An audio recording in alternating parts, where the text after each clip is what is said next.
first Coach Malzahn press conference of the season. We'll open it up for opening comments from Coach, and then we'll take questions. If you do have a question, please make a notation in the chat portion of the Zoom. All right, Coach, whenever you're ready. Okay, well, first of all, we're excited. It's game week. It's been a long time coming to get to this point.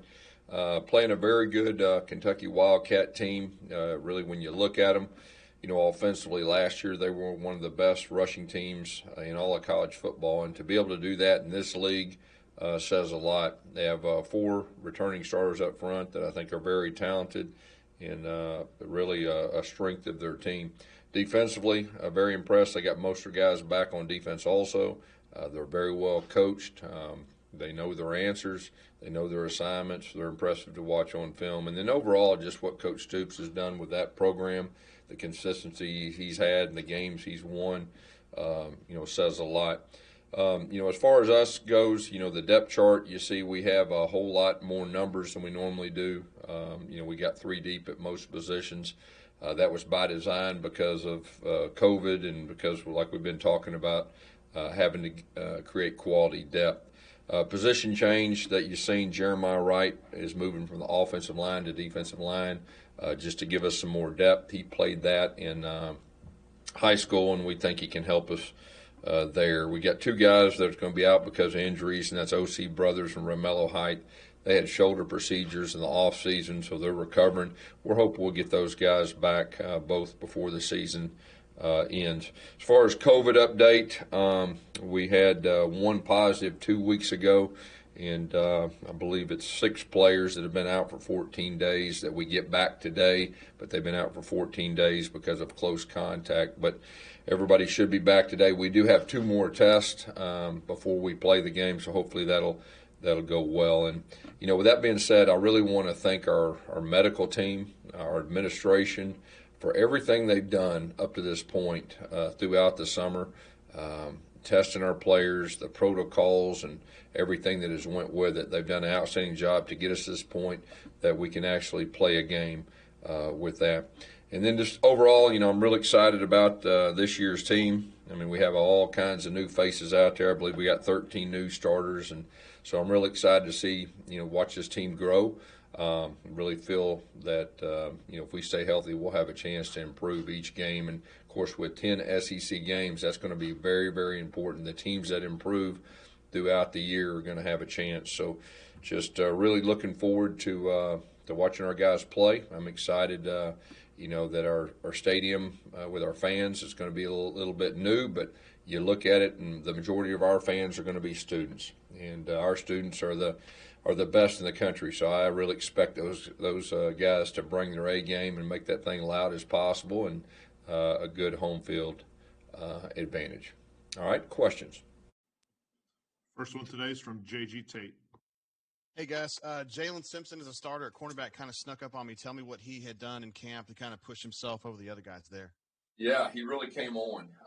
He's got some natural football instincts, and they put him at corner right off the bat, and you could tell that each day he improved, and he can flat out run. He's got really good ball skills, and he's a good tackler. So he really stepped up, and he made an early impression, and he kept that momentum going throughout fall camp. Next is Ryan Hennessy. Coach, you talked a little bit about that home field advantage. How important is it for you guys to be at home, and what's the message to the fans, how important they are, even though it's going to be a little bit less fans, to make some noise and against a tough Kentucky team? When the schedule first came out, the first thing that stood out to me is we actually were at home the very first game, which I think is important with all this new normal. And so, we're really looking at that to be an advantage for us. When it's a regular game day and we've got 90,000 fans, there's no better place in all of college football as far as atmosphere than here. But the fact that the majority of our fans are going to be students, and our student section is always one of the best, if not the best in the country. I know they're going to have their A game, and they'll be loud as possible to help us win. So that, along with getting crowd noise piped in, I think it's going to be a pretty good atmosphere that's pretty loud. Next is Tom Green. Gus, Kevin had mentioned to us a couple weeks ago that Colby Wooden had been one of those guys that had taken one of the biggest jumps to earn that starting defensive tackle spot. Just what did he do to really impress and earn that job this season? Well, he's been consistent. He's been consistent. He's been impressive throughout fall camp. Playing the run, rushing the passer, and just being consistent. When we recruited him, we had high expectations for him, and so we think he's in a good spot right now. Next is Philip Marshall. Guys, notice that Anthony and Eli are listed at the same position. How much will they play together on the field at the same time? Yeah, I think you'll see a little bit of both. Sometimes one will be on the sideline, sometimes they'll both be on the field. I think the big thing, for Chad is, he's going to find a way to put his best players in the field and move them around in matchups. And so there'll be a lot more moving around this year than there has been in the past. But, both those guys are veteran guys that I know our offensive staff looks at as both of them being starters, and not just starters, but both of them have big play ability, and they're both experienced. Next is Mark Murphy.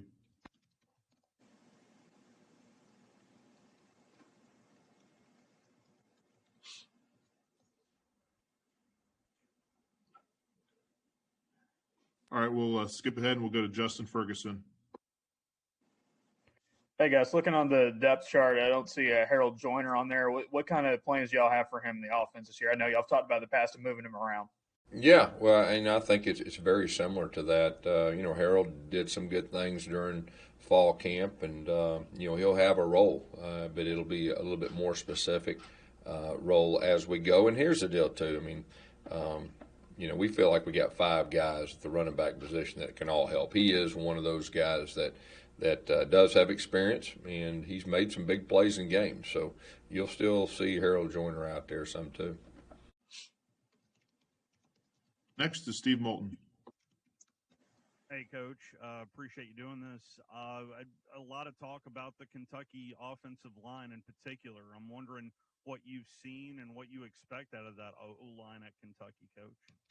Well, they're talented. They're big, strong guys. Like I said earlier, the fact that they're one of the best rushing teams in all of college football in this league, that's really what jumps out to you. And if you look at both their offense and defensive line, that's what some of their strengths. They got most of their guys back. And of course, we lost most of our guys, offensive front and defensive front. So that's going to be a challenge. Our guys are aware of that. That'll be a big factor. So, but I'm real impressed with their offensive line. And, Coach, if you could also speak to players transferring from one SEC school to another, should those players be allowed to play against a school that could potentially happen this weekend with Joey Gatewood? Yeah, I think it's just a new day in college football. I mean, with everything changing and people moving from team to team. So I just think it's a new day, and, I think there'll be more and more of that in the future. Next is Mark Murphy. Are you guys planning to play both guys at left tackle and also on the defensive front? Or are some of those guys possibly going to play both end and tackle in game one? Yeah, there's some flexibility really on both offense and defensive lines. Our coaching staff has moved people around, and of course that was by design. All the what ifs, what if this guy goes down? What if this guy's out because of COVID? So there's been all kinds of mixing and matching, and I expect us to play quite a few players the first game. As far as left tackle, we'll just have to see how that goes. And there's something to be said for this week too. This is a big week for a lot of guys as far as even evaluation.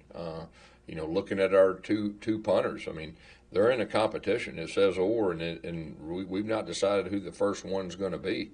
So there's a lot of positions I think like that. We'll give guys a chance to have a chance to be on the field this first game. Next question is from Jordan Hill. Gus, now that we're in game week, just how pleased have you been with how this team has handled all the COVID stuff and also the uncertainty that we would ever get to this week? And what's the excitement you've seen from the guys knowing that they're finally in game week? Yeah. It's been a very interesting journey, a long journey. There was a lot of weeks that you look back and say, "Oh, I don't know how we can play," and then the next week you say, "Well, okay, I think we got a chance to play." And just the excitement, it's been completely different for our players this week. Even Sunday's practice, it was different. You could feel the urgency. I know for myself, it feels like game week, and we finally got that point, and that's kind of what I was thanking our medical staff and our administration for helping us get here. They did an outstanding job, and they put our players first as far as the health is concerned, and we worked ourselves through this. Our guys have been very responsible with the COVID etiquette and the way they've handled themselves, and that's going to be a big key moving forward too. We're constantly talking to our guys that, being responsible and what the new normal looks like, and but our guys are really bought into that, and I know they're just excited that we're playing an opponent, and we just happen to be playing one of the more veteran opponents, all in our league. And if you really look at it, without having spring practice, I always said the veteran teams early, they should have an advantage because they've got the experience and all that, and so we'll have to find a way to overcome that. Next is Jeff Spiegel.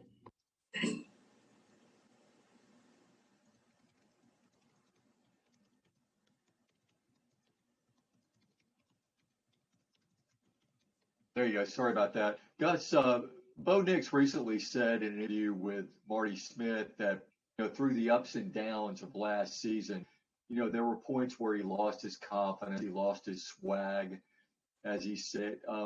When did you kind of see that come back last season? And what's the most important area do you think he's improved from year one to year two?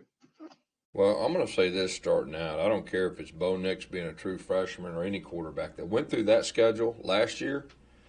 All right, that'd have been tough on anybody. But I was unbelievably impressed with how he handled everything, the pressures and all that. And then, of course, you look at the Iron Bowl, which, that's the most pressure I think that probably a quarterback can be in a rivalry game.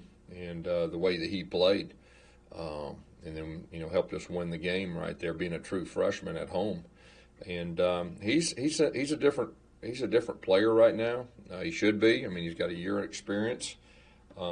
He's one of our leaders. If you saw that, we had 4 team leaders that our players voted on, and he got the second most votes. So that just tells you he's a team leader now. He's got a lot of confidence. I know him and Coach Morris, have worked extremely hard together. He's excited. Coach Morris is trying to build this thing around his strengths too. So I think he's in a real good spot to lead us. I think you'll see him definitely improve. But at the same time, you look at that schedule, I'd like to see a lot of these other teams play that schedule and see how their quarterback does. So, but I like where he's at. Next is Nathan King. Hey, Gus. Hey, kind of in that same vein, talking about Bo, Mark Stoops said yesterday that's probably the number one thing his defense is keyed in on is Bo and his ability to create big plays. How much are you guys planning on, while the offensive line is retooling and everything like that, leaning on him to create a lot for this offense in the first game of the season? Well, like I said, we're going to play to his strengths. And, you look at last year, I mean, he created a lot of things on his own, and with the scrambles and all that, his decision-making, he is a run threat too. So we're going to play to his strengths and rely on him a lot. Thank you. Next is Christina Chambers. Hey, Coach. I wanted to know your thoughts. The SEC released a new technology or sent out a press release about the new technology with contact tracing. And I guess the players are going to wear like little bands. Just what your thoughts are on that, and what do you think about it? Yeah, that's what the NFL has been doing, and I've heard nothing but good things about it. So I think it's probably a positive. I mean, the thing about this whole year is it's going to be a learning experience week by week. But the fact that the NFL has used it and used it successfully, I think it's probably a positive.